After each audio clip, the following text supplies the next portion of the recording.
यत्र नार्यस्तु पूज्यन्ते रमन्ते तत्र देवताः यत्रैतास्तु पूज्यन्ते सर्वास्त्रता फलः क्रिया। अर्थात जिस कुल में नारियों की पूजा या सत्कार होता है उस कुल में देवता निवास करते हैं। वहीं जिस परिवार में स्त्रियों का सम्मान नहीं होता वहाँ उनकी की हुई सभी क्रियाएं निष्फल होती हैं। नमस्कार, मैं हूं डॉक्टर शुभांगी और आप सभी का स्वागत करती हूं आपके अपने इस चैनल ऋषि ज्ञान माला में। आदिकाल से ही भारत के समाज में नारी को विशिष्ट स्थान दिया गया है। वैदिक काल से भारतीय नारी को समाज में उच्च स्थान प्राप्त था। प्राचीन काल की विदुषी महिलाओं में सीता, सती सावित्री, माता अनुसुईया, गायत्री आदि सैकड़ों नारियों का नाम आज भी बड़े सम्मान के साथ लिया जाता है। इन्हीं में से एक नाम है सती सावित्री का। प्राचीन युग की बात है। भारतवर्ष के मध्य देश, जो आजकल दक्षिणी कश्मीर है, अश्वपति नाम के राजा राज्य करते थे। इनके कोई संतान न थी।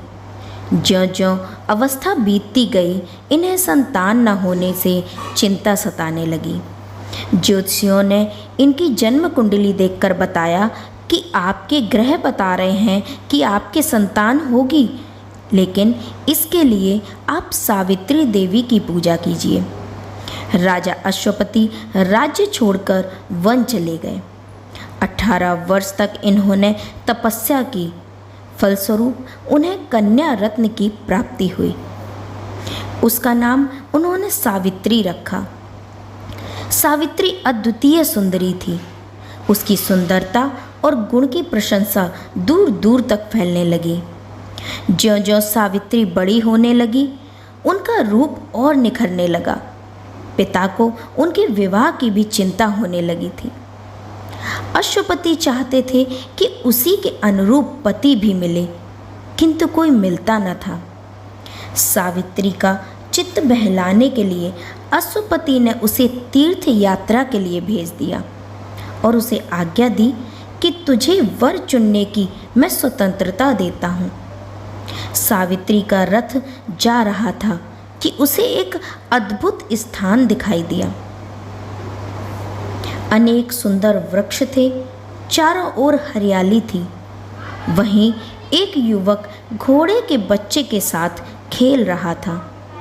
उसके सिर पर जटा बंधी थी, छाल पहने हुए था और मुख पर तेज था। सावित्री ने देखा और मंत्री से कहा कि आज यहीं विश्राम करना चाहिए। रथ जब ठहरा, वह युवक परिचय पाने के लिए उनके पास आया। उसे जब पता लगा कि वह राजकुमारी है तो बड़े सम्मान से अपने पिता के आश्रम में ले गया। उसने यह भी बताया कि मेरे माता पिता दृष्टिहीन हैं। मेरे पिता किसी समय शाल्व देश के राजा थे। वह इस समय यही तपस्या कर रहे हैं। मेरा नाम सत्यवान है। दूसरे दिन सावित्री घर लौट आई। बड़ी लज्जा और शालीनता से उन्होंने सत्यवान से विवाह करने की अनुमति मांगी। अश्वपति इससे बहुत प्रसन्न हुए कि सावित्री को उसके अनुरूप वर मिल गया। किंतु बाद में पता चला कि सत्यवान की आयु बहुत कम है। वह 1 साल से अधिक जीवित नहीं रहेगा। इससे सावित्री के पिता को बहुत दुख हुआ। उन्होंने सावित्री को हर प्रकार से समझाया कि ऐसा विवाह करना जन्म भर के दुख को मोल लेना है। सावित्री ने कहा, पिताजी, मुझे इस संबंध में आपसे कुछ कहते हुए संकोच का अनुभव हो रहा है। मैं विनम्रता के साथ यह निवेदन करना चाहती हूँ कि आपने मुझे वर चुनने की स्वतंत्रता दी थी। मैंने सत्यवान को चुन लिया। उससे हटना आदर्श से हटना होगा और युग युग के लिए अपने तथा अपने परिवार के ऊपर कलंक लगाना होगा। अश्वपति निरुत्तर हो गए। उन्होंने विद्वानों को बुलवाकर विचार किया। अंत में राजा अश्वपति सावित्री तथा और लोगों को साथ लेकर सत्यवान के पिता के आश्रम में विवाह करने के लिए पहुँचे। उन्होंने सत्यवान के पिता द्युम्नसेन के सामने सावित्री के विवाह का प्रस्ताव रखा। द्युम्नसेन ने पहले तो अस्वीकार कर दिया। वह बोले, महाराज, मैं दरिद्र हूँ, तपस्या कर रहा हूँ। यद्यपि किसी समय राजा था, किंतु अब तो कंगाल हूँ। राजकुमारी को किस प्रकार से यहाँ रख सकूँगा। अश्वपति ने स्थिति बताते हुए विवाह के लिए आग्रह किया। अंत में सत्यवान के पिता मान गए और आश्रम वन में दोनों का विवाह हो गया। अश्वपति बहुत सा धन, अलंकार आदि दे रहे थे। द्युम्नसेन ने कुछ भी नहीं लिया। उन्होंने कहा कि मुझे इनसे क्या काम। विवाह के पश्चात सावित्री वहीं आश्रम में रहने लगी। उन्होंने अपने सास ससुर तथा पति सत्यवान की सेवा में अपना मन लगा दिया। सत्यवान और सावित्री सदा लोक कल्याण और उपकार की बातें किया करते थे। सावित्री दिन भर घर के कामकाज करती थी। जब उन्हें अवकाश मिलता था, वह भगवान से बड़ी लगन के साथ प्रार्थना करती कि मेरे पति दीर्घायु हों। जैसे जैसे समय निकट आता गया, उसकी चिंता बढ़ती गई। जब सत्यवान के जीवन के 3 दिन शेष रह गए, सावित्री ने भोजन भी छोड़ दिया और दिन रात प्रार्थना करने लगी। लोग भोजन के लिए समझाते, किंतु वह सबका अनुरोध टालती रहती। तीसरे दिन जब सत्यवान जंगल में लकड़ी काटने जा रहे थे, सावित्री भी उनके साथ चली। सत्यवान ने समझाया कि तुम 3 दिन से व्रती हो, तुम ना चलो, किंतु वह नहीं मानी और सत्यवान के साथ वन को चली गई। सत्यवान एक पेड़ पर लकड़ी काटने के लिए चढ़ गए।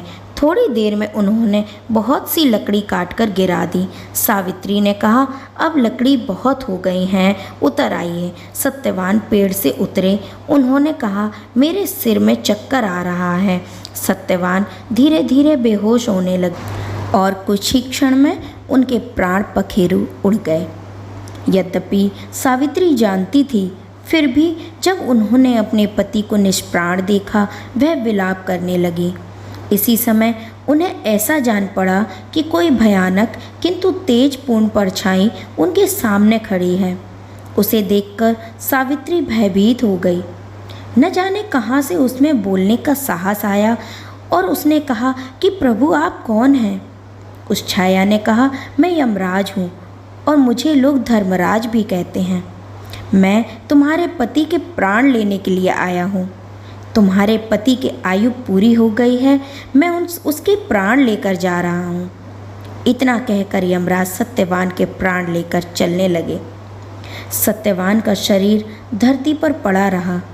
सावित्री भी यमराज के पीछे पीछे चलने लगी। थोड़ी देर बाद यमराज ने पीछे मुड़कर देखा तो सावित्री भी चली आ रही है। यमराज ने कहा, सावित्री, तुम कहाँ चली आ रही हो? जिसकी आयु शेष है वह हमारे साथ नहीं आ सकता, तुम लौट जाओ। इतना कहकर यमराज आगे बढ़ गए। कुछ देर बाद यमराज ने फिर पीछे मुड़कर देखा तो सावित्री चली आ रही थी। यमराज ने कहा कि तुम क्यों मेरे पीछे आ रही हो? सावित्री बोली, महाराज, मैं अपने पति को कैसे छोड़ सकती हूँ। यमराज ने कहा, जो ईश्वर का नियम है वह नहीं टल सकता। तुम चाहो तो कोई वर मांग लो। सत्यवान का जीवन छोड़कर और जो मांगना चाहो मांग सकती हो, परंतु यहाँ से चली जाओ। सावित्री ने बहुत सोचकर कहा, मेरे सास ससुर देखने लगे और उन्हें उनका राज्य मिल जाए। यमराज ने कहा, ऐसा ही होगा। थोड़ी देर बाद उन्होंने देखा कि सावित्री फिर पीछे पीछे आ रही है। यमराज ने सावित्री को बहुत समझाया और कहा, अच्छा, एक वरदान और मांग लो। सावित्री ने कहा, मेरे पिता को संतान प्राप्त हो जाए। यमराज ने कहा, यह भी वरदान दिया और अब तुम चली जाओ। और वो आगे बढ़ गए। कुछ दूर जाने पर यह जानने के लिए कि सावित्री गई कि नहीं, उन्होंने पीछे मुड़कर देखा और देखा कि सावित्री चली आ रही है। उन्होंने कहा कि सावित्री, तुम क्यों नहीं जा रही हो? ऐसा कभी नहीं हुआ कि कोई व्यक्ति सशरीर मेरे साथ आ सके। इसलिए तुम लौट जाओ। सावित्री ने कहा, मैं इन्हें छोड़कर नहीं जा सकती, शरीर का त्याग कर सकती हूँ। यमराज चकराए कि ये कैसी स्त्री है, इतनी दृढ़, कोई बात नहीं मानती, पता नहीं क्या करना चाहती है। उन्होंने कहा, अच्छा एक वरदान और मांग लो, किंतु यहाँ से चली जाओ। भगवान की जो आज्ञा है उसके विरुद्ध लड़ना बेकार है। सावित्री ने कहा, महाराज आप यदि वरदान ही देना चाहते हैं तो यह वरदान दीजिए कि मुझे संतान प्राप्त हो जाए। यमराज ने कहा, ऐसा ही होगा। यमराज आगे बढ़े, किंतु कुछ ही दूरी पर उन्हें ऐसा लगा कि वह लौटी नहीं है। यमराज को क्रोध आ गया। उन्होंने कहा, तुम मेरा कहना नहीं मान रही हो। सावित्री ने कहा, धर्मराज आप मुझे संतान प्राप्ति का आशीर्वाद दे चुके हैं और मेरे पति को अपने साथ लिए जा रहे हैं, यह कैसे संभव है? यमराज को अब ध्यान आया। उन्होंने सत्यवान के प्राण छोड़ दिए और सावित्री की दृढ़ता और धर्म की प्रशंसा करते हुए चले गए। इधर सावित्री उस पेड़ के पास पहुंची जहां सत्यवान का शरीर पड़ा था। सावित्री ने अपनी दृढ़ता तथा तपस्या के बल से असंभव बात को संभव बना दिया। तप और दृढ़ता में इतना बल होता है कि उसके आगे देवता भी झुक जाते हैं। इसी कारण सावित्री हमारे देश की नारियों में सिरमौर हो गई और आज तक हमारा आदर्श बनी हुई है। इसलिए नारी निंदा ना करो, नारी रतन की खान, नारी से नर होत है ध्रुव प्रहलाद समान। ये वीडियो आपको कैसा लगा कमेंट करके ज़रूर बताइए। अच्छा लगा हो तो लाइक करिए, ज़्यादा से ज़्यादा लोगों में शेयर करिए और हाँ, यदि अभी तक सब्सक्राइब नहीं किया है तो ज़रूर कर लें। धन्यवाद।